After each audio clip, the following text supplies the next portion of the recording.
اعوذ باللہ من الشیطان الرجیم بسم اللہ الرحمن الرحیم اللہم صلی علی سیدنا مولانا محمد وبارک وسلم وصلی علیہ ابو حنیفة رضی اللہ تعالی عنہ عن الہیثم بن حبیب الصیرفی عن انس بن مالک رضی اللہ تعالی عنہ قال خرج رسول اللہ صلی اللہ علیہ وسلم للیلتین خلط من شہر رمضان من المدینة الى مکة فصام حتى اتى قدیدا فشكى الناس إليه الجهد فأفطر فلم يزل مفطرا حتى أتى مكة. بسم اللہ الرحمن الرحیم.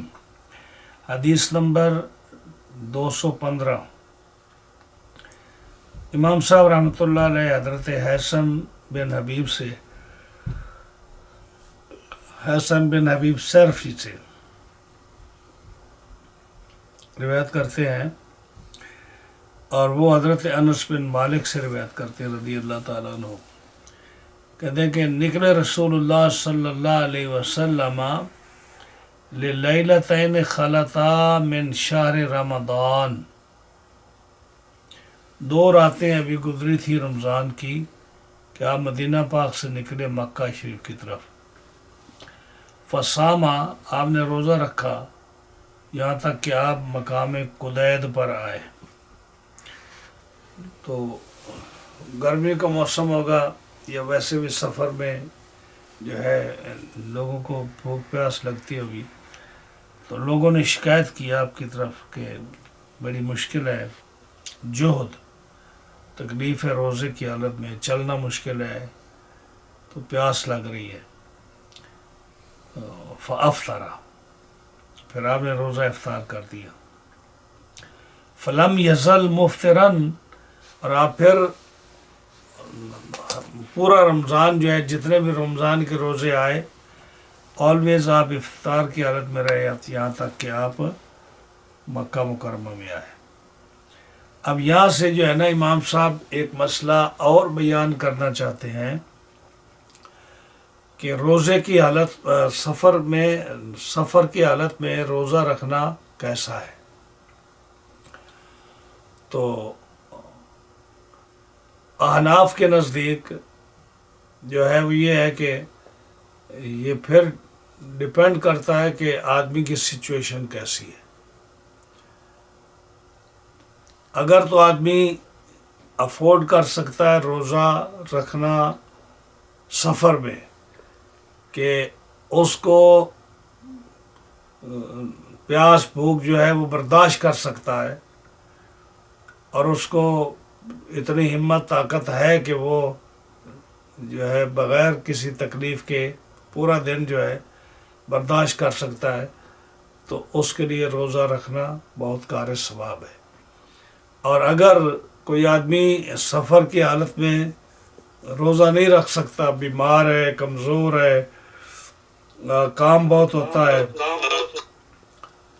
تو اس کے جو ہے بیمار ہونے کا زیادہ خطرہ ہے، مرنے کا خطرہ ہے، کوئی اور تکلیف ہونے کا خطرہ ہے، تو اس کو روزہ رکھنا نیکی نہیں. اس کے لیے روزہ نہ رکھے، بعد میں اس کی قضا کر لے. اور تیسرا یہ کہ اس کو اختیار ہے، اگر وہ روزہ رکھ سکتا ہے یا نہیں رکھ سکتا، اس کو اختیار روزہ رکھے یا نہ رکھے. یعنی ایک آدمی روزہ رکھ سکتا ہے پھر بھی اس کو اختیار ہے کہ روزہ نہ رکھے اور گھر جا کر روزہ رکھے. شریعت نے اس کو اجازت دی ہے. اور یہ بھی اختیار ہے کہ اگر وہ اس کو یعنی متحمل ہے اس چیز کا کہ وہ روزہ رکھ سکتا ہے اور شام تک وہ گزارا کر سکتا ہے اور بیمار بھی نہیں ہوتا، اس کو کوئی زیادہ پریشانی بھی نہیں ہے، تو اس کو یہ زیادہ ثواب ہے. اور اگر نہیں رکھ سکتا تو پھر نہ رکھے. تو یہ ہے کہ آپ جو ہے نا پھر ایک تو یہ کہ روزہ نہ رکھے، شروع سے نہ رکھے. ایک یہ سفر میں چل پڑا اور رستے میں سفر شروع ہو گیا، اب اس کو تکلیف ہو رہی ہے، روزہ نہیں رکھ سکتا، تو افطار کر سکتا ہے. جیسے آپ صلی اللہ علیہ وسلم نے روزہ رکھ کے افطار کیا، تو اس کے لیے قضا ہوگی، کفارہ نہیں ہوگا. ٹھیک ہے. یعنی ایک آدمی نے روزہ رکھا، کسی بھی وجہ سے وہ اب مکمل نہیں کر سکتا، سفر شروع کیا یا بیمار ہو گیا یا کوئی ایسی صورت ہے، سفر ہے، تو پھر تو وہ بالاتفاق افطار کر سکتا ہے اگر چاہے تو. لیکن اگر بیمار ہے تو پھر خود افطار نہیں کر سکتا. بیمار کے لیے اور حکم ہے کہ مسلمان ڈاکٹر جو روزے کی اہمیت کو بھی جانتا ہو اور اپنے ڈاکٹری کے قواعد اور قوانین بھی سارے جانتا ہو تو اس کی اجازت کے بغیر آدمی روزہ نہیں توڑ سکتا. جیسے اب یہاں بندہ بیمار ہو گیا تو اس کو ڈاکٹر کہے، غیر مسلم ڈاکٹر کہے کہ روزہ توڑ دے تو نہیں توڑ سکتا، اس لیے کہ اس کو تو روزے کا پتہ ہی نہیں روزہ کیا ہے. مسلمان ڈاکٹر بھی جو بے دین ہے اس کے کہنے پر نہیں، جیسے اکثر لوگ کہتے ہیں کہ روزہ توڑ دو. جی جس آدمی کو روزے کی اہمیت کا پتہ ہے کہ روزے کی کیا شان ہے، اور وہ اگر اس مریض کو کوئی اور علاج کر کے اس کو بچا سکتا ہے کہ روزہ بھی رہ جائے، اس کی جان بھی بچ جائے، یا اس کا بیماری میں افاقہ آ جائے، جو ایسا حکیم ہو کہ اس کے پاس اس طرح کی اور بھی علاج ہوں، ڈاکٹر ہوں، تو اگر وہ انسان کو روزہ بچا سکتا ہے جتنی حد تک تو بچائے.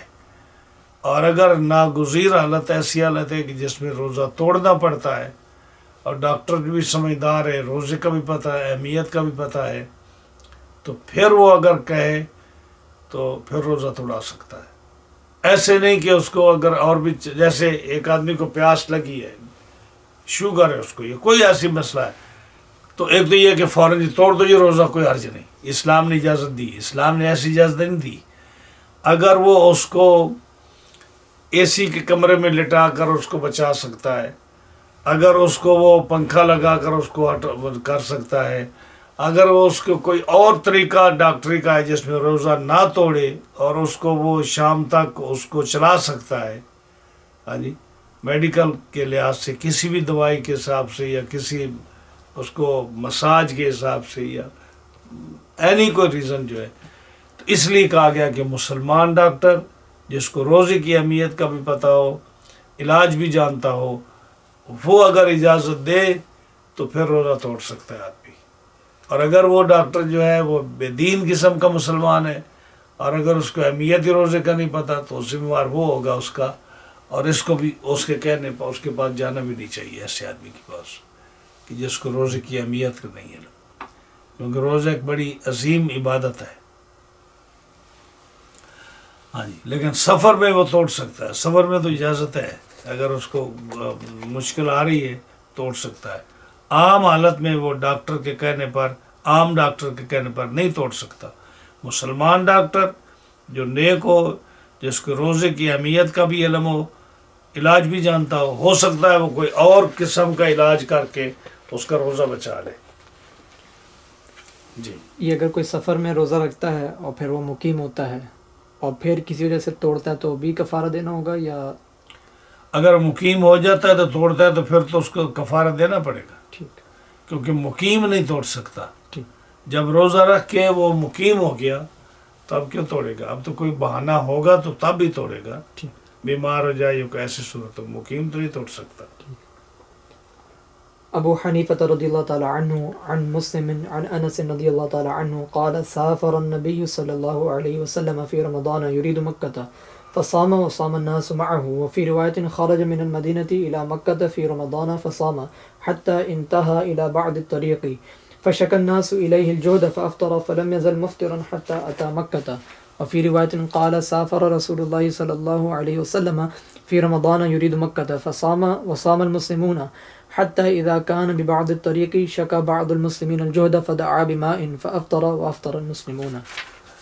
یہ جو ہے نا سفر آپ کا، یہ وہی ہے جو فتح مکہ پر جب آپ فتح مکہ کے لیے آئے تھے نا، تو رمضان میں آپ نے سفر کیا تھا، یہ اسی کا ذکر ہے. تو بعض حدیثوں میں اختصار ہے، بعض میں تھوڑی تفصیل ہے. امام صاحب حضرت مسلم بن کیسان سے روایت کرتے ہیں، وہ حضرت انس سے روایت کرتے ہیں کہ نبی کریم صلی اللہ علیہ وسلم نے رمضان میں سفر فرمایا، مکے کا ارادہ فرماتے تھے.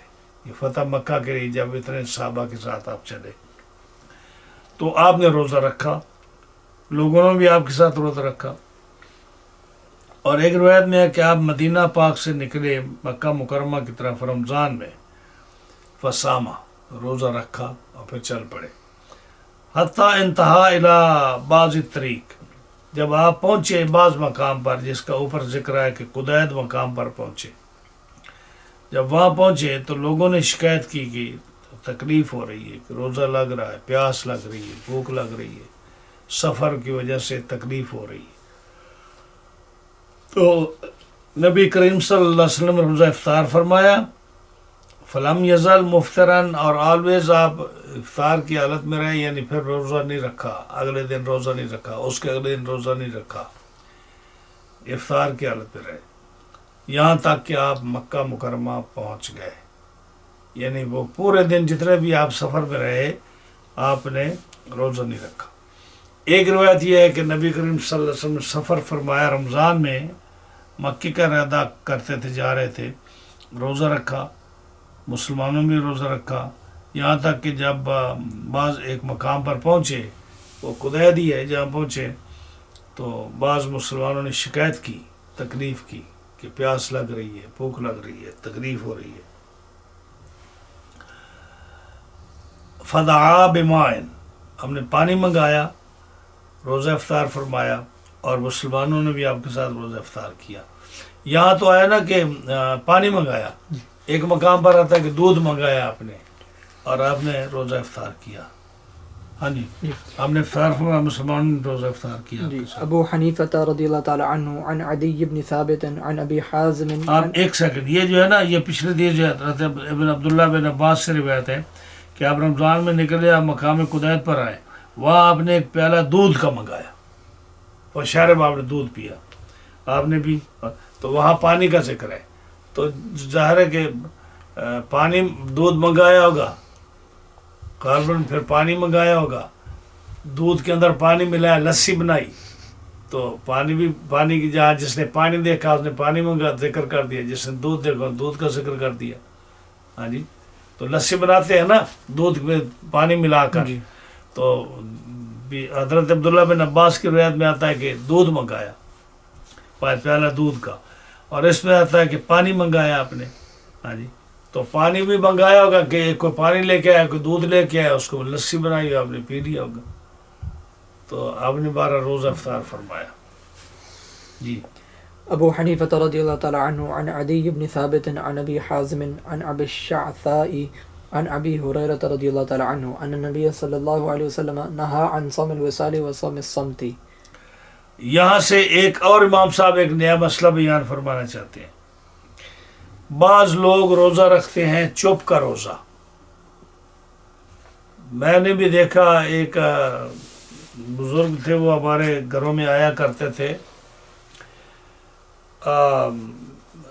ہمارے جب ہم چھوٹے ہوتے تھے تو ان کو میں نے خود دیکھا، وہ عصر کے بعد مغرب تک بولتے نہیں تھے، جو بھی کوئی بات کرتا تو آپ کو اس سے اشارے سے بات کرتے، وہ بولتے ہی نہیں تھے عصر کے بعد ہمیشہ کے لیے، ان کا عادت تھی کہ وہ چپ کا روزہ رکھتے تھے، یہ میں نے خود دیکھا۔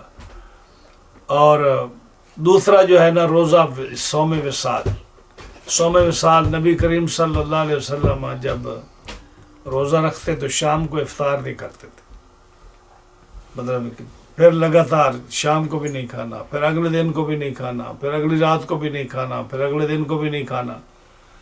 تو صحابہ کرام رضوان اللہ علیہ مجمعین کوشش کرتے کہ حضور صلی اللہ علیہ وسلم کی ہر سنت پر عمل کریں، تو یہ تو عام لوگوں کے لیے تو بڑا مشکل ہو گیا کہ وہ 2 3 دن 4 دن ہفتہ روزہ رکھیں، کھائیں پئیں نہیں، تو اس کو صوم وصال کہتے ہیں، جو کنٹینیوسلی روزے کو رکھنا۔ تو جب دیکھا آپ نے صحابہ بھی روزہ رکھنا شروع کر دیا، انہوں نے بھی، اور ان کو تکلیف ہو رہی ہے، تو آپ نے فرمایا ایکم مثلی، تم میں سے کون ہے جو میری مثل ہے، یطعمنی ربی و یسقینی، میرا رب مجھے کھلاتا بھی ہے اور میرا رب مجھے پلاتا بھی ہے، تو تم روزہ نہ رکھو۔ یہ میرا رب مجھے کھلاتا پلاتا ہے، یعنی عالم غیب سے مجھے رزق ملتا ہے، اللہ تعالیٰ مجھے ہمت دیتا ہے، اور تم میرے مثل نہیں ہو کہ تم ہر کام میں میرے برابری کر سکو، اس لیے تم صوم وصال نہ رکھو۔ تو اسی کا ذکر ہے کہ روزہ جو عام مسلمانوں کے لیے ہے وہ کون سا ہے؟ ڈان ٹو ڈسٹ، صبح سے لے کر پاؤں پھٹنے سے پہلے سے تم کھانا بند کرو اور جب سورج غروب ہو جائے تو افطار کر لو۔ یہ جو صوم وصال ہے کہ آگے رات کو بھی نہ کھانا، آگے دن کو بھی نہ کھانا، 2-3 دن کنٹینیوسلی روزہ رکھنا، یہ تمہارے لیے نہیں ہے، یہ میرے لیے ہے اور میرا حکم خاص ہے۔ اور جو چپ کا روزہ ہے یہ عیسائی روزہ رکھا کرتے تھے، عیسائی پادری جو تھے، تو یہ عیسائیوں کی سنت ہے کہ چپ کا روزہ رکھنا، تو لہٰذا منع فرمایا صوم وصال سے بھی اور صوم صمت سے بھی، چپ کے روزے سے بھی منع فرمایا اور کنٹینیوسلی روزہ رکھنے سے بھی آپ نے منع فرمایا۔ تو ابو حنیفہ امام صاحب حضرت علی سے، وہ ابی حازم سے، وہ ابی شعثاء سے، وہ سیدنا ابو ہریرہ رضی اللہ تعالیٰ عنہ سے روایت کرتے ہیں کہ نبی کریم علیہ السلام نے نہا، منع فرمایا صوم وصال سے، کنٹینیوسلی روزے رکھنے سے، اور صوم صمت سے، چپ کر کے روزے رکھنے سے، چپ کے روزے سے بھی آپ نے منع فرمایا، کیونکہ چپ کا روزہ جو ہے یہ نصارہ کی سنت ہے اور نصارہ کے ساتھ تشبیہ ہے، اور نصارہ عیسائیوں کے ساتھ جو ہے تشبیہ کسی بھی معاملے میں، یہ اس سے نبی کریم علیہ السلام نے منع فرمایا۔ من تشبہ بقوم فہو منہم، جو کسی قوم کے ساتھ مشابہت رکھتا ہے وہ قیامت کے دن انہی سے اٹھایا جائے گا۔ تو اس لیے چپ کا روزہ رکھنا اور نصارہ کا لباس پہننا، نصارہ کی شکل و صورت بنانا، ہاں جی، اس سے نبی کریم علیہ السلام نے منع فرمایا۔ جب چپ کا روزہ منع ہے کیونکہ یہ اس نصارہ کی سنت ہے، تو نصارہ کے ہیٹ پہننا، نصارہ کی ٹائی پہننا، نصارہ کے لباس پہننا، نصارہ کے جو بھی کام جس کو آپ سمجھتے ہیں کہ یہ عیسائیوں کا طریقہ ہے، اس سے منع فرمایا کہ نہیں کرو اس کو، کہ اس قوم کے کسی قوم کی مشابہت نہ کرو، مسلمان کے قبل تشخص ہے۔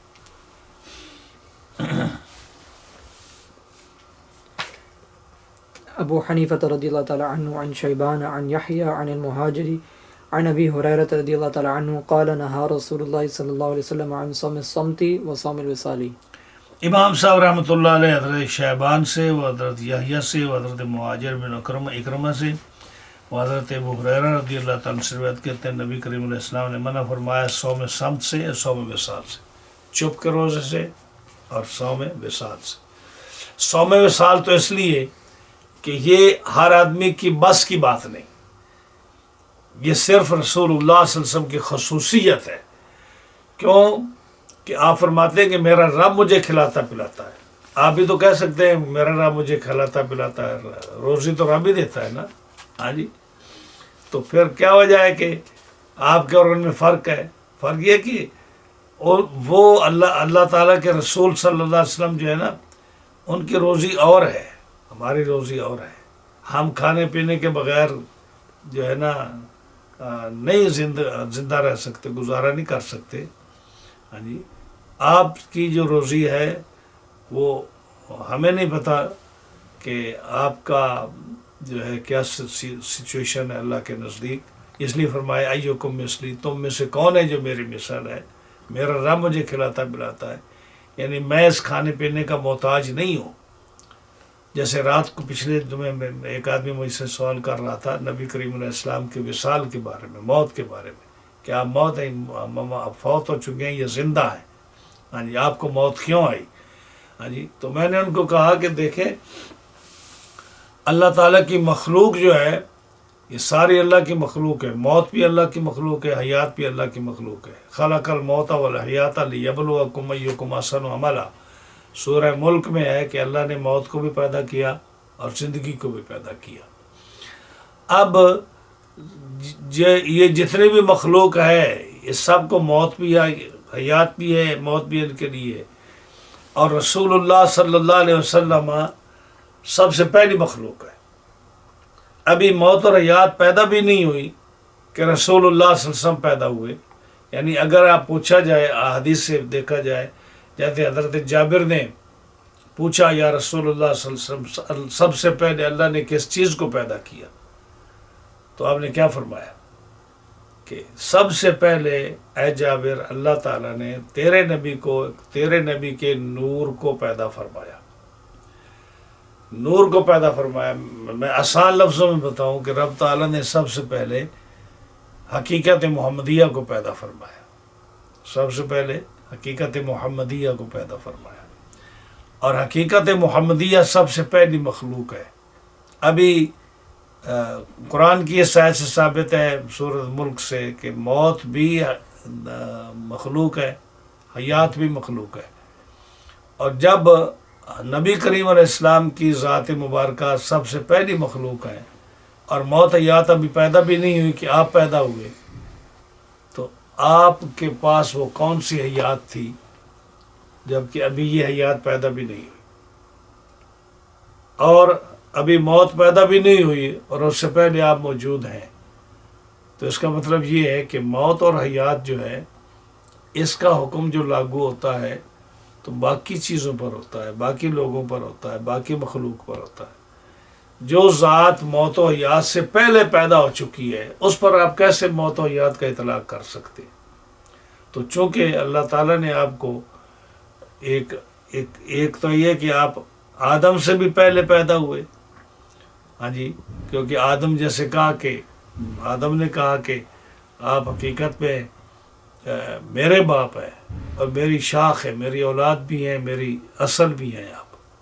یعنی آپ سب سے پہلے پیدا ہوئے تو آدم کی اصل ہو گئے، آدم کی اولاد سے پیدا ہوئے تو آدم کی اولاد ہو گئے. اس کی مثال دی جیسے کہ گٹھلی کھجور سے پیدا ہوتی ہے اور کھجور گٹھلی سے پیدا ہوتی ہے. یہ سمجھانے کے لیے، لوگوں کو سمجھانے کے لیے مثال علماء نے دی کہ کھجور سے گٹھلی پیدا ہوتی ہے، کھجور پر پھل لگتا ہے اور کھجور کے وہ دانے نکلتے ہیں اور اس میں گٹھلی ہوتی ہے. اور یہ کھجور جو ہے یہ بھی کس سے پیدا ہوتی ہے؟ گٹھلی سے پیدا ہوتی ہے. تو اب گٹھلی جو ہے یہ کھجور کی اصل ہے اور گٹھلی کھجور کی فرع بھی ہے. اسی طرح آدم علیہ السلام نے کہا کہ آپ حقیقت میں میری اصل ہیں یا رسول اللہ، آپ حقیقت میں میری اصل ہے کہ آپ نہ ہوتے تو اللہ کسی چیز کو پیدا نہ فرماتا. تو آپ اصل ہیں آدم کی، لیکن آپ آدم کی شاخ بھی ہیں. فرمایا نا کہ میں اس وقت بھی نبی تھا جب آدم پانی اور مٹی کے درمیان تھا. یہ تو حدیث ہے، ترمذی کی حدیث ہے، باقی حدیث میں بھی آتا ہے کہ یہ تو بتاتی ہے نا کہ آپ آدم سے پہلے تھے نہیں بلکہ نبی تھے آپ. ہاں جی، کنت نبیّا و آدم بین الماء والطین، یہ حدیث بالمعنی ہو گئی. اور کنت نبیّا و آدم بین الروح والجسد، یہ لفظی حدیث ہو گئی. یعنی آپ موجود تھے اس وقت جب نبی تھے، جب آدم پیدا بھی نہیں ہوئے. تو اس کا مطلب یہ کہ آپ آدم کی اصل بھی ہیں، کیونکہ کوئی شے پیدا نہیں ہوئی، سب سے پہلے اللہ نے آپ کے نور کو پیدا فرمایا. تو آپ اس موت و حیات بھی پیدا نہیں ہوئی. تو میں نے کہا آپ کس طرح کہہ سکتے ہیں کہ نبی کو جو ہے نا موت آئی ہے؟ پھر میں نے بچہ تھا، اس کو سمجھانے کے لیے یہ کہا کہ ہم مسلمان ہیں، آپ مسلمان ہیں، آپ مسلمان ہیں، میں مسلمان ہوں. ہمارا یہ ایمان ہے کہ مسلمان جو ہے جب اسلام کی حالت میں مرے گا تو اس کی روح جو ہے فرشتے لے کر کہاں جائیں گے؟ زمزم کے کنویں میں لے جائیں گے. ایک روایت یہ ہے. ایک روایت یہ ہے کہ ہماری جو روح ہے، سول ہمارا، یہ لے کے اعلیٰ علیین میں جو 7 آسمانوں کے اوپر ہے، 7 جنتوں کے اوپر ہے، وہاں اعلیٰ علیین میں مومن کی روح کو رکھیں گے، عرش کے نیچے رکھیں گے، ہاں جی، روضہ مصطفیٰ پر رکھیں گے. یہ ساری روایتیں آتی ہیں کہ مومن کی روح جب نکلتی ہے تو اس کو کہاں لے جاتے ہیں؟ زمزم کے کنویں میں لے جاتے ہیں، اعلیٰ علیین پہ لے جاتے ہیں، عرش کے نیچے لے جاتے ہیں، جنت میں لے جاتے ہیں شہیدوں کی روحیں، ہاں جی، یا حضور صلی اللہ علیہ وسلم کے روضہ طہر کے پاس لے جاتے ہیں. یہ مختلف روایتیں ہیں. یعنی بترا کیا کہ ہماری روح کو ہمارے جسم سے بہتر جگہ پر ہماری روح کو لے جاتے ہیں. تو جب آپ کی روح نکلتی ہے تو آپ کے جسم سے جو بہتر جگہ ہے جب وہاں لے جاتے ہیں تو کیا خیال ہے رسول اللہ صلی اللہ علیہ وسلم کا روح کہاں لے جائیں گے فرشتے؟ اسی لیے جب آپ کی روح مبارک کو نکالا اسرائیل نے تو لے کر پھرے ساری دنیا میں کہ مجھے کوئی جگہ مل جائے جو نبی کریم علیہ السلام کے جسم سے بہتر جگہ ہے تو میں وہاں جا کر اس روح کو رکھوں. جی. اور آپ نے پڑھا ہے علماء نے کہ نبی کریم علیہ السلام جس روضہ اطہر میں مدفون ہے، جو مٹی آپ کے جسم اطہر کے ساتھ لگی ہے وہ عرش سے افضل ہے. پڑھا ہے آپ نے؟ جی. سنا تو ہوگا، پڑھا نہیں تو. یعنی وہ مٹی جو نبی کریم علیہ السلام کے جسم کے ساتھ لگی ہے آپ کی قبر شریف میں، وہ مٹی اس عرش سے افضل ہے جو 7 آسمانوں سے اوپر عرش ہے. جی. تو جو مٹی جسم کے ساتھ لگی ہے وہ عرش سے افضل ہے. تو جو روح آپ کے جسم میں رہا، وہ روح جو ہے وہ کہاں جائے گا، کون سی جگہ افضل ہے آپ کے جسم سے جس کے اندر اس روح کو رکھا جائے گا. تو جب کوئی جگہ ایسی نہ ملی جو آپ کے جسم سے افضل ہے تو فرشتے اس روح کو پھر واپس لے کر آئے اور ان کو نبی کریم علیہ السلام کے جسم میں پھر داخل کر دیا. اسی لیے اعلیٰ حضرت عظیم البرکت نے کیا فرمایا کہ انبیاء کو موت آنی ہے، انبیاء کو موت آنی ہے مگر فقط آنی ہے. ایک آن کا مطلب، آنی کا مطلب ہے کہ آئے گی اور آنے والی ہے اور آئی ہے. ایک یہ معنی انبیاء کو موت آنی ہے. دوسری آن کا مطلب ہے کہ آنے واحد، وہ جو وقت ہے آن. دوسرے کا معنی یہ کہ انبیاء کو موت آنی ہے مگر فقط آنی ہے ایک آن کے لیے. یعنی جو کل نفس ذائقۃ الموت انک میتون و انہم میتون، یہ جو موت کا ایک سسٹم ہے رب تعالیٰ نے پیدا فرمایا کہ یہ ہر انسان کو موت آئے گی. نبی کریم علیہ السلام بھی انسان ہے، مخلوق ہے اللہ کی، تو موت تو آئے گی. تو وہ موت آئے گی ایک آن کے لیے. فرشتے نے ایک آن کے لیے اس شرط کو پورا کیا، روح کو نکالا. پھر کہیں بھی آپ کے جسم اطہر سے بہتر جگہ نہ ملی اور تو پھر اس کو آپ کے جسم میں واپس لوٹا دیا. یہ ہمارا نظریہ ہے. اور اس لیے ہم کہتے ہیں کہ انبیاء علیہ السلام اپنی قبروں میں زندہ ہیں کہ ان کے جسم سے بہتر کوئی جگہ نہیں. اس لیے انبیاء کے جسم کو، ان کے جسم میں ارواح کو، ان کی روحوں کو، سول کو لٹا کر ان کو دوبارہ پھر وہی زندگی، بلکہ پہلی زندگی سے بہتر زندگی دی جاتی ہے. کیونکہ قرآن نے فرمایا وَلَلْآخِرَةُ خَيْرٌ لَكَ مِنَ الْأُولَىٰ. آپ کا ہر آنے والا سانس جو ہے، آنے والی گھڑی، آنے والا منٹ، آنے والا سیکنڈ پہلے سے بہتر ہے. یہ قرآن کا فیصلہ ہے. تو نبی کریم علیہ السلام کی ہر آنے والی گھڑی، ہر آنے والا سانس، ہر آنے والی مومنٹ یہ پہلی مومنٹ سے بہتر ہے. تو اس کا مطلب یہ ہوا کہ آپ کے جسم اطہر کی اور زیادہ آپ کے فضائل اور ترقی اللہ کے حضور ہو رہی ہے اور آپ کی زندگی اور آپ کی برکات اور زیادہ بڑھ رہی ہیں. آپ کا ہر آنے والا سانس، آنے والا وقت پہلے سے بہتر ہے.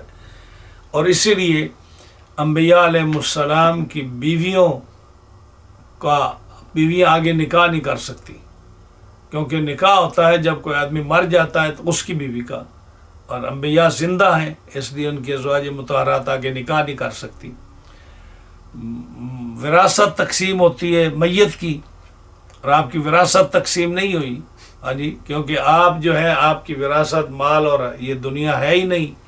علم آپ کی وراثت ہے اور آپ کی وراثت جو ہے وہ بھی تقسیم نہیں ہوئی. اسی طرح جس طرح آپ اپنی زندگی میں کرتے تھے اسی طرح آپ کا مال تقسیم نہیں ہوا، وراثت تقسیم نہیں ہوئی، اسی طرح استعمال ہوا جیسے آپ کی زندگی میں ہوا کرتا تھا. آپ کی ازواج مطہرات کی کوئی عدت نہیں، ان کا کوئی نکاح نہیں، اس لیے کہ آپ صلی اللہ علیہ وسلم وَلَا تَنْكِحُوا مِن بَعْدِهِ أَبَدًا، قرآن کا حکم ہے کہ ہمیشہ کے لیے ان کی بیویوں کا کہیں نکاح نہیں، کیونکہ نبی زندہ ہے. ہاں جی، تو آپ کی حیات ہے، آپ زندہ ہیں. تو آپ کی زندگی کو سمجھنا یہ ہر آدمی کی بس کی بات نہیں ہے. اسی لیے علماء نے لکھا کہ قُلْ إِنَّمَا أَنَا بَشَرٌ مِثْلُكُمْ. اس پر جو لوگ چیختے ہیں نا، ان کو یہ پتہ ہونا چاہیے کہ یہ آیات متشابہات میں سے ہے. متشابہات میں سے جو آیت ہے اس کا ترجمہ کرنا منع ہے، کوئی اس کا ترجمہ نہیں کر سکتا. جیسے آپ الف لام میم کاف ہا یا عین صاد ید اللہ فوق ایدیہم الرحمن علی العرش استوی، جیسے آپ ان آیات کا ترجمہ نہیں کر سکتے کہ یہ آیات متشابہات ہیں. علماء نے لکھا کہ قل انما انا بشر مثلکم، یہ آیات متشابہات میں سے ہے. اس میں اپنی ٹانگ نہ اڑاؤ، اس میں اپنی علم نہ جگاؤ اپنا کہ آپ اس کی تشریح کرتے ہو. ہاں جی، اور اس پر بحث بھی اور ہے، پھر ہم اپنے موضوع سے نکل جائیں گے اگر اس طرف جائیں گے تو اس لیے جو ہے نا یہ صوم وصال، اب یہ بھی تو ہے نا، فرمایا کہ یہ صاف حدیث بتا رہی ہے کہ ایکم مثلی، انما انا بشر مثلکم کے ساتھ ملاؤ اب کہ میں تمہارے مثل ہوں. اور ادھر کہتے ہیں ایکم مثلی، تم میں سے کون میری مثل ہے؟ یطعمنی ربی ویسقینی، میرا رب مجھے کھلاتا پلاتا ہے. خبردار کوئی آدمی صوم وصال نہ رکھے، تم روزہ نہیں رکھ سکتے، اور نہ صوم سمت رکھے. یہ عیسائیوں کی مشابہت ہے. جی، تو عیسائیوں کی مشابہت میں کون کون سی چیزیں ہیں جو آج کل سارے علماء کرتے ہیں؟ عیسائیوں کی مشابہت نہیں کرتے، ادھر عیسائیوں کی مشابہت کرتے ہیں، اور ادھر جو ہے کہتے ہیں کہ رسول اللہ صلی اللہ علیہ وسلم کے ساتھ جو ہے مثل بننے کی کوشش کرتے ہیں. یعنی آگے چلیے. ابو حنیفہ رضی اللہ تعالی عنہ عن عبد الملک عن قزعة عن ابی سعید رضی اللہ تعالی عنہ عن قزعة عن ابی سعید رضی اللہ تعالی عنہ ان رسول اللہ صلی اللہ علیہ وسلم نہا عن صیام ثلاثة ایام التشریق. اب یہاں سے ایک اور مسئلہ، یہ حدیث پاک جو ہے نا مسند امام ابو حنیفہ جو بھی سنتا ہے یہ جو ہے نا ہمارے ساتھ بے شک اختلاف رکھے ہماری باتوں سے، لیکن جتنے مسائل اس میں ثابت ہو رہے ہیں آپ نے کبھی سنے بھی نہیں ہوں گے. اب یہاں مسئلہ اور ثابت ہو رہا ہے کہ اسلام میں جو سال میں 5 روزے رکھنے حرام ہے، لیکن میں آج کہوں گا کہ ایک مجھے اور جو ہے نا روزے کا پتہ چلا اس مطالعے میں کہ 6 روزے اسلام میں رکھنے منع ہے. ہاں جی، پہلے ایک حدیث میں تھا کہ 5 روزے اسلام میں رکھنے حرام اور منع ہے. وہ کون سے ہیں؟ عید الفطر کا روزہ، عید الاضحیٰ کا روزہ، اور ایام تشریق کا روزہ. ایام تشریق کون سے ہیں؟ ایام تشریق ہیں جو ہے نا جو قربانی کا دن ہے نا، 10ویں ذی الحجہ، اس کے بعد 11 ذی الحجہ، 12 ذی الحجہ اور 13 ذی الحجہ، یہ 3 دن ایام تشریق ہیں، جس میں آپ کو پتہ ہے کہ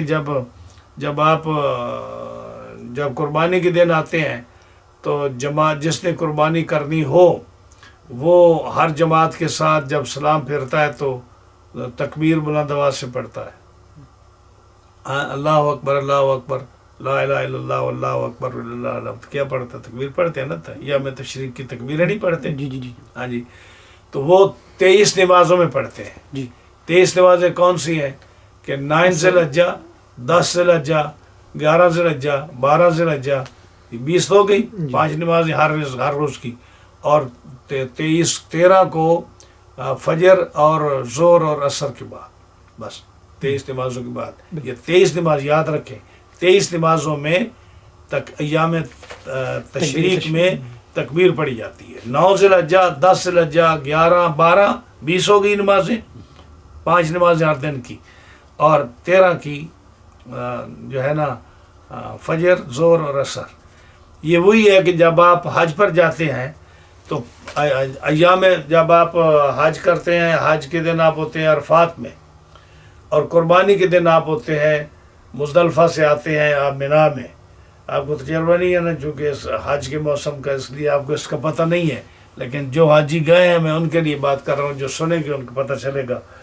10 ذی الحجہ کو مزدلفہ سے آپ مینا میں آتے ہیں. مینا میں آتے ہیں تو پہلے آپ شیطان کو کنکریاں مارتے ہیں. 10ویں ذی الحجہ کو کنکریاں مارنے کے بعد آپ قربانی کرتے ہیں. قربانی کرنے کے بعد آپ جو ہے نا سر منڈاتے ہیں. سر منڈانے کے بعد آپ حرم شریف جاتے ہیں، جا کے وہاں طواف زیارت کرتے ہیں. حج مکمل ہو گیا.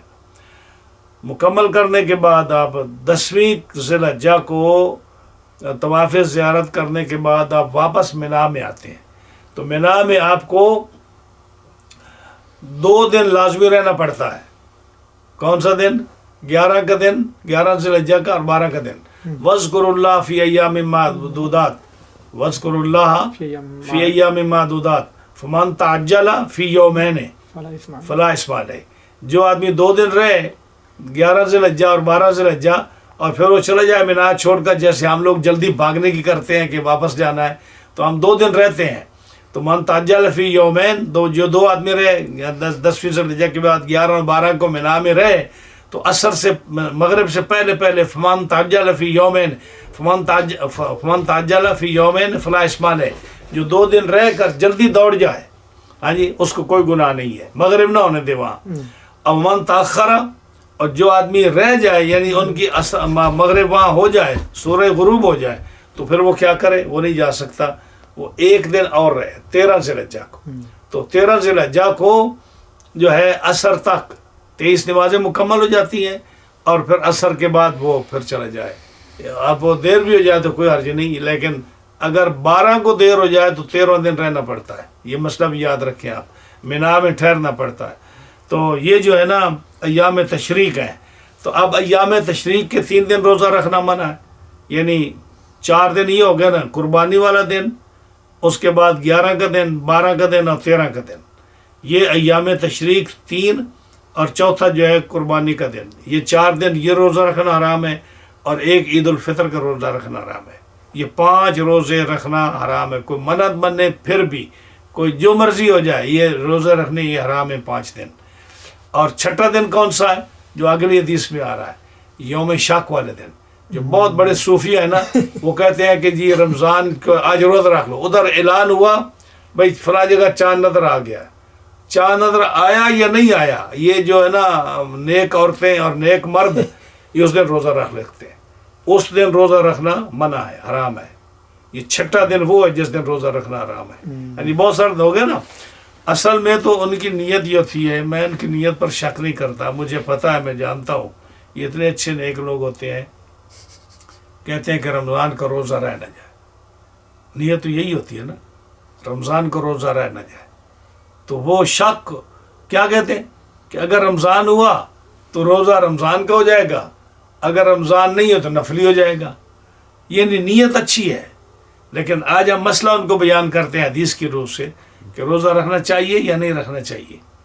یہ اختلاف ہے ہمارے ائمہ کے درمیان کہ جی شک والے دن روزہ رکھنا چاہیے یا نہیں رکھنا چاہیے، آج رمضان ہے یا آج رمضان نہیں ہے. بادل، اب شک کی 2 صورتیں ہیں. بادل آ گیا، اگر بادل آ گیا تو پتہ ہی نہیں کہ بھی آج جو ہے چاند نکلا یا نہیں نکلا، تو شک ہو گیا نا. یا آج کل تو خیر بادل کی کوئی بات ہی نہیں ہے، آج کل تو لوگ آسمان کو نہیں دیکھتے، بادل کو نہیں دیکھتے، آج انٹرنیٹ کو دیکھتے ہیں. لوگ باہر نکل کر چاند دیکھتے تھے نا، آج لوگ گھر اندر آ کر انٹرنیٹ کو دیکھتے ہیں کہ وہ دیکھو یہ یہاں چاند نظر آیا یا نہیں آیا. تو شک والا دن جو ہے اس دن روزہ رکھنا منع ہے. یہ چھٹا دن ہے جو اسلام میں سال میں 6 دن روزہ رکھنا منع ہے. ہاں جی. تو یہ ہے کہ نبی کریم صلی اللہ علیہ وسلم نے منع فرمایا ان صیام ثلاثت ایام تشریق، یعنی 11 12 13 کے روزے کو آپ نے منع فرمایا جی. اور چوتھا جو تھا عید الاضحیٰ کا دن اور 5واں عید الفطر کا دن. باقی حدیث اگلی آئے گی جو چھٹا روزہ منع ہے. جی. وبه ان رسول اللہ صلی اللہ علیہ وسلم نہى عن صيام اليوم الذي يشك فيه من رمضان. دیکھیں یہ بھی سند یہی ہے جو اوپر آئی ہے حضرت امام ابو حنیفہ عبد المالک سے، قضا سے، نبی سعید سے، خدری سے رضی اللہ تعالیٰ عنہ کہ نبی کریم علیہ السلام نے منع فرمایا روزہ رکھنے سے اس دن میں الذی یشک فیہ، جس میں شک ہے رمضان کا کہ آج رمضان ہے یا نہیں. بادل ہے نا، چاند نظر نہیں آیا اور 29 تاریخ ہے. اگر 30 تو ہو تو پھر تو شک نہیں رہتا نا. تو جب 29 ہو، اب شک ہے کہ آج کل روزہ ہے یا نہیں، تو اگر ایک آدمی کو نہیں پتا کہ روزہ ہے یا نہیں تو وہ جو ہے اگر روزہ رکھتا ہے اس نیت سے کہ جو رمضان ہو تو رمضان کو ہو جائے گا، اگر رمضان نہیں ہے تو یہ نفلی ہو جائے گا، یہ روزہ رکھنا منع ہے۔ نبی کریم علیہ السلام منع فرمائے کہ تم شک والے دن روزہ نہ رکھو، اور تم صوفی بن کے متقی بن کے تم کہو کہ ہم روزہ رکھیں گے کہ کوئی تو ہو جائے گا۔ نبی کریم علیہ السلام کے حکم کے خلاف ورزی ہے تو یہ نیکی کہاں سے ہوئی؟ ہاں جی، اب اس میں فیصلہ کیا ہے حنفیوں کا؟ ایک بات یاد رکھیے، ایک آدمی ہے جو منڈے اور تھرسڈے کا روزہ رکھتا ہے، جیسے بہت سارے لوگ رکھتے ہیں، وہ کہتے ہیں جی میں منڈے اور تھرسڈے کو روزہ رکھتا ہوں۔ کیوں رکھتے ہو جی؟ یہ سنت ہے، نبی کریم علیہ السلام منڈے کو اور تھرسڈے کو روزہ رکھتے تھے، تو ہم آپ کی سنت کے لیے منڈے اور تھرسڈے کو روزہ رکھتے ہیں۔ اگر ایک آدمی ہمیشہ کے لیے منڈے تھرسڈے کا روزہ رکھتا ہے، یا ایک آدمی ہمیشہ جمعے کا روزہ رکھتا ہے، یا ایک آدمی اس کی عادت ہے کہ وہ سال کے ہفتے کے فلاں فلاں دن روزہ رکھتا ہے، یا مہینے کی فلاں فلاں تاریخ کو روزہ رکھتا ہے، اگر اس کی عادت ہے اور اس عادت والے دن منڈے یا تھرسڈے کو یا جمعے کو جو وہ ہمیشہ روزہ رکھتا ہے پابندی کے ساتھ، اگر اسی دن وہ روزہ آ گیا جو شک والا روزہ ہے، اسی دن وہ روزہ آ گیا جو رمضان کی پہلی کا، اب رمضان ہے یا نہیں، وہ دن آ گیا، تو وہ جو اپنی عادت کے مطابق روزہ رکھتا ہے نا، وہ روزہ رکھ سکتا ہے، اس کے لیے کوئی گناہ نہیں، چاہے وہ شک والا دن ہے یا رمضان کا دن ہے۔ اس دن اگر اتفاق سے وہ دن آ گیا جو رمضان کی پہلی کا ہے، یا شک والا دن ہے کہ پتہ نہیں آج روزہ ہے یا نہیں، لیکن اس کا وہ دن آ گیا جو پابندی سے وہ ہر مہینے یا ہر ہفتے روزہ رکھا کرتا تھا، اس کے لیے منع نہیں ہے، وہ روزہ رکھ سکتا ہے، اس کے لیے وہی ثواب ہوگا جو وہ ہمیشہ کے لیے روزہ رکھتا ہے۔ لیکن ایک آدمی کی عادت نہیں ہے، وہ جو ہے کہتا کہ آج رمضان کی ہو سکتا پہلی ہو گئی ہو سکتا نہ ہو، تو ہم روزہ رکھ لیتے ہیں، یا رمضان کو جائے گا یا نفلی ہو جائے گا۔ اس روزے سے نبی کریم علیہ السلام نے منع فرمایا یشک فیہ من رمضان، جس دن شک ہو اس دن روزہ نہ رکھے۔ اب دیکھیں، مختار عند الائمۃ الثلاثۃ واکثر سائر الائمۃ، سارے اماموں کا اس میں اتفاق ہے، امام شافعی، مالک، احمد، حنبل، سب کا اتفاق ہے کہ اللہ یصامہ، اس دن روزہ نہ رکھا جائے، شک والے دن۔ اب شافعی کہیں، حنبلی کہیں، حنفی کہیں، مالکی کہیں کہ روزہ نہ رکھو، اور تم کہو کہ عبادت ہے، ان اماموں کو نہیں پتہ۔ حضور بھی فرمایا کہ روزہ نہ رکھو، امام بھی سارے کہیں کہ روزہ نہ رکھو، ہاں جی، تو فرمایا کہ اور مکروہ ہے مگر نفل کی نیت سے۔ دوسرے اماموں کے نزدیک جو ہے نا رمضان کا روزہ رکھنا منع ہے، نفلی روزہ رکھنا جائز ہے۔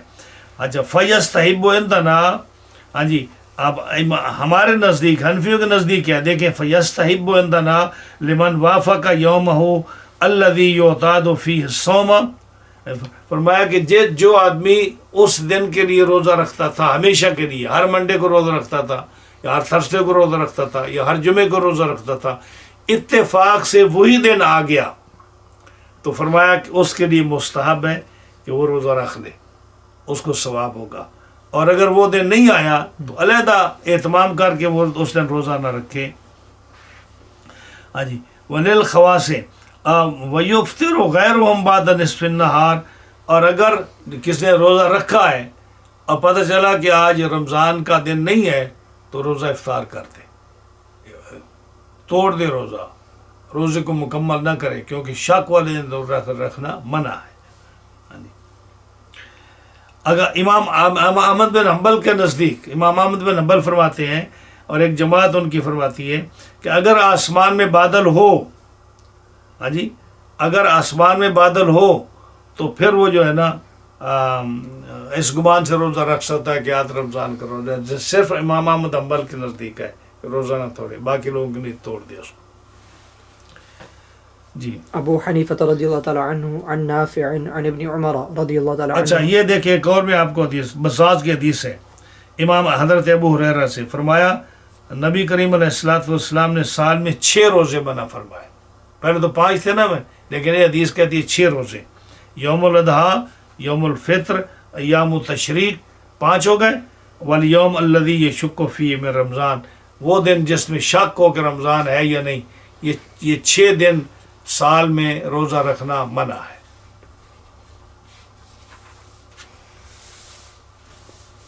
جی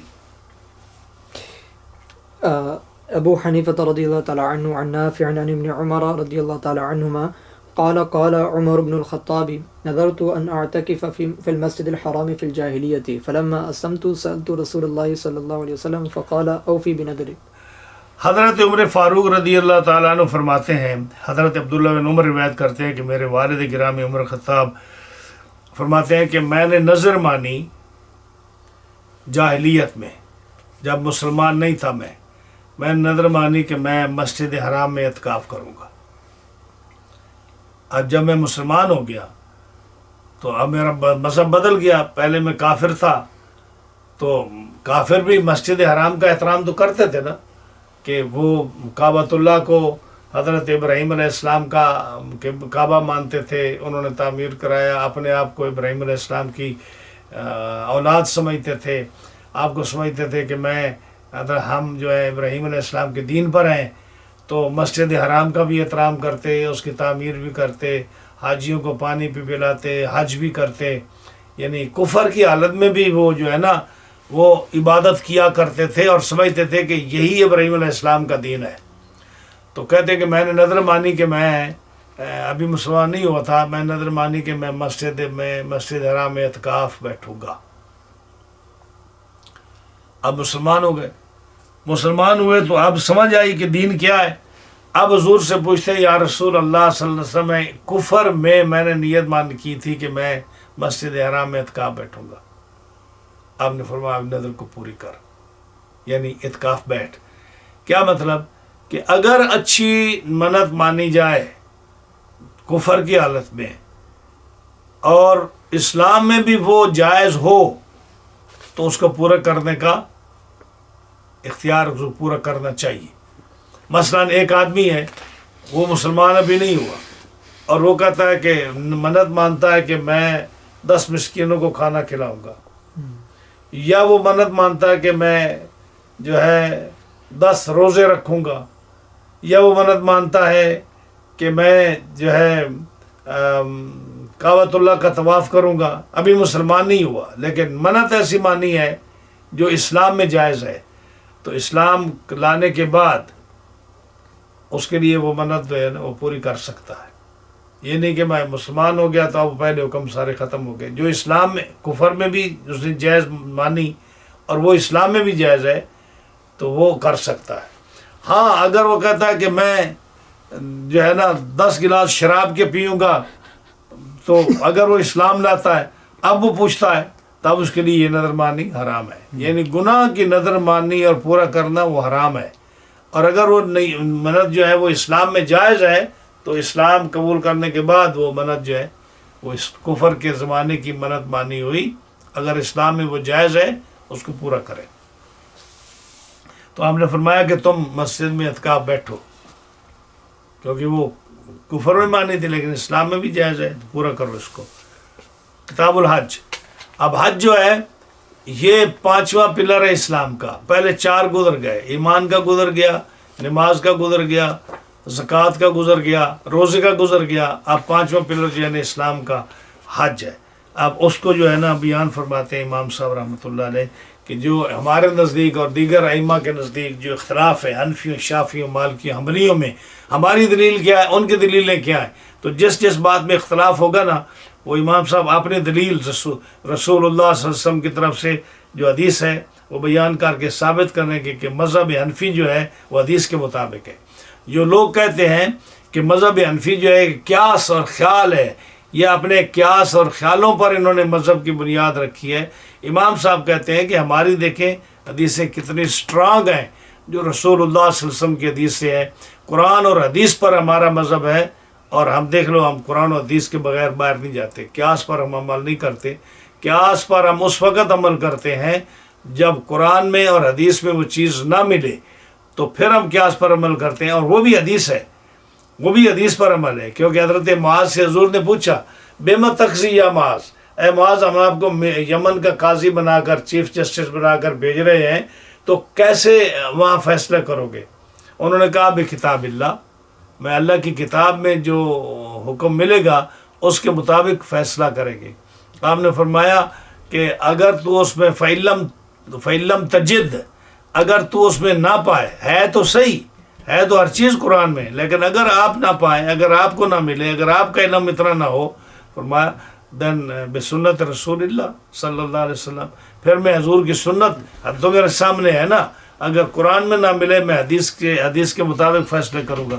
آپ نے فرمایا ہر چیز قرآن میں بھی ہے، حدیث میں بھی ہے، فعلم تجد، اگر تو حدیث میں بھی نہ پائے تو پھر میں کہا پھر میں فیصلہ کروں گا اپنی رائے کے ساتھ، اجتہد برأیی، پھر میں اپنی رائے سے قرآن و حدیث کے مطابق جو میری رائے ہوگی میں اس سے فیصلہ کروں گا۔ ہاں جی، آپ نے فرمایا الحمدللہ الذی وفق برسول رسول اللہ صلی اللہ علیہ وسلم، جس نے اللہ کے رسول کے قاصد کو اللہ نے جس نے ہدایت اتنی دی ہے کہ وہ جو ہے ایسے اچھے فیصلے کرنے والا ہے، میں اللہ کی حمد بیان کرتا ہوں۔ تو جب قرآن و حدیث سے کوئی چیز نہ ملے، امام صاحب کہتے ہیں کہ اپنی رائے سے پھر میں فیصلہ کرتا ہوں جو قرآن و حدیث کے مطابق ہو، تو گویا کہ یہ بھی حدیث کے مطابق ہوا نا، تو مذہب حنفی بالکل قرآن و حدیث کے مطابق ہے۔ اس لیے آپ یہ ثابت کر رہے ہیں کہ ساری کتابیں جو حدیثیں جو آپ کی آ رہی ہیں، جو ہم نے اپنا مذہب ثابت کیا شروع سے لے کر اب تک، یہ قرآن اور سنت کے مطابق ہے۔ کتاب الحج۔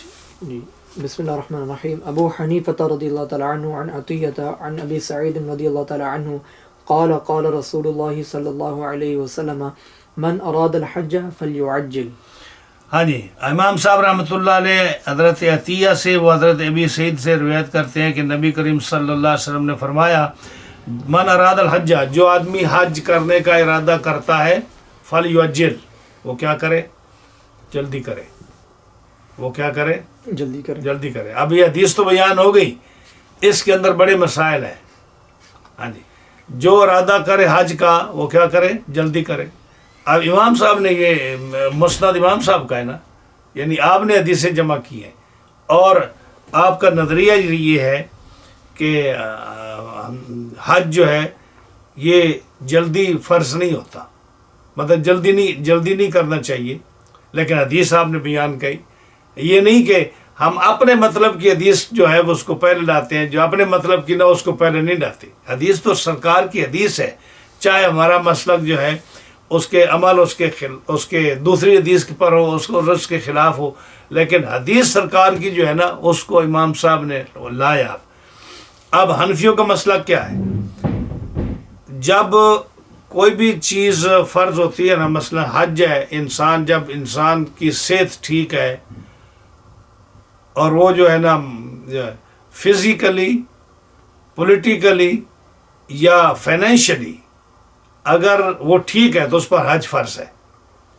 یعنی آپ یہاں امریکہ میں رہتے ہیں، آپ کی صحت ٹھیک ہے، آپ سفر سعودی عرب کا کر سکتے ہیں، آپ کے پاس اتنے پیسے ہیں کہ آپ حج کرنے کے لیے جا سکتے ہیں اور ماں پیچھے اہل خانہ کو اتنا خرچہ دے سکتے ہیں کہ آپ کے آنے تک وہ گزارا کریں، فائنینشلی ٹھیک ہوگی۔